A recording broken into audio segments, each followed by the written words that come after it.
ত্রিপুরা তপশিলি জাতি সমন্বয় সমিতির আজ পঞ্চম সম্মেলন অনুষ্ঠিত হয়েছে।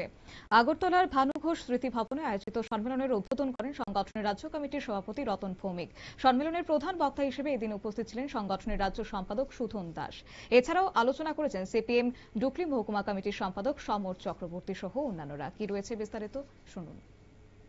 আগরতলাতে তপশিলি সমন্বয়ের রাজ্য সম্মেলন করব, তাকে কেন্দ্র করে আমাদের প্রাথমিক কমিটি থেকে আরম্ভ করে জেলা কমিটির সম্মেলন চলছে।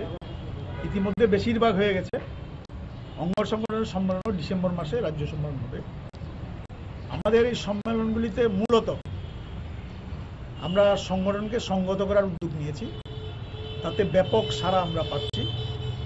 তফসিলি অংশের মানুষ বেশিরভাগ এখন যেই 18 সালে বিজেপি আরএসএস এর যে প্রতিশ্রুতি বা প্রলোভন, এতে বিভ্রান্ত হয়েছিলেন, তারাও আজকে ফিরে আসছেন। বিশেষ করে বিজেপির আরএসএস এর যে নীতি এবং বিজেপি আইপিএফটি মথার যে কাজ, এই রাজ্যে